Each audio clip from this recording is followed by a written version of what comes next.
নমস্কাৰ এই মুহূৰ্তত আহি পৰিছে ৰাজ্যখনৰ বাবে কেইবাটাও গুৰুত্বপূৰ্ণ খবৰ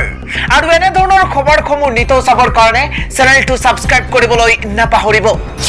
এই মুহূৰ্তত জনাই আছো এটা গুৰুত্বপূৰ্ণ খবৰ মাত্ৰ কিছু সময়ৰ পাছতেই ঘোষণা কৰা হ'ব 2024 বৰ্ষৰ হাইস্কুল শিক্ষান্ত পৰীক্ষাৰ ফলাফল দিনৰ 10:30 বজাৰ লগে লগে ঘোষণা কৰা হ'ব মেট্ৰিকৰ ফলাফল ইতিমধ্যে শিক্ষা বিভাগৰ তৰফৰ পৰা আনুষ্ঠানিকভাৱে ঘোষণা কৰা হৈছে 10:30 বজাৰ লগে লগে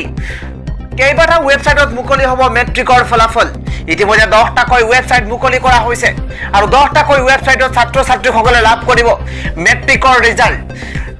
ওয়েবসাইট কেটা কি আপোনালোকে ভালদৰে নোট কৰি থব এটা কৈ ওয়েবসাইটসমূহ জনাইছো আৰু 10:30 বজাৰ লগে লগে মুঠতে 10:30 বজাৰ লগে লগে এই কেটা ওয়েবসাইটত উপলব্ধ হ'ব মেট্ৰিকৰ ৰিজাল্ট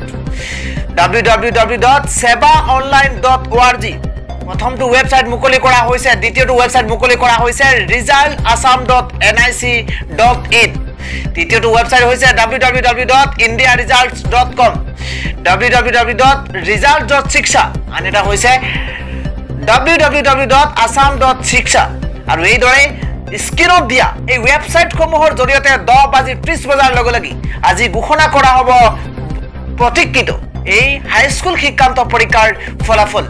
শিক্ষা বিভাগৰ তৰফৰ পৰা ইতিমধ্যে আনুষ্ঠানিকভাৱে ঘোষণা কৰা হৈছে যে 10 বজাৰ লগে লগে 10:30 বজাৰ লগে লগে ঘোষণা কৰিব মেট্ৰিকৰ ৰিজাল্ট পূৰ্বতে যি ধৰণে শিক্ষা মন্ত্ৰীগৰাকীয়ে কৈছিল যে নিৰ্বাচনৰ লগে লগে ঘোষণা কৰা হ'ব মেট্ৰিকৰ ফলাফল আৰু মুখ্যমন্ত্ৰী শৰ্মাই কৈছিল যে 19 20 আৰু 21 তাৰিখৰ ভিতৰতে যি ধৰণে ঘোষণা কৰিছিল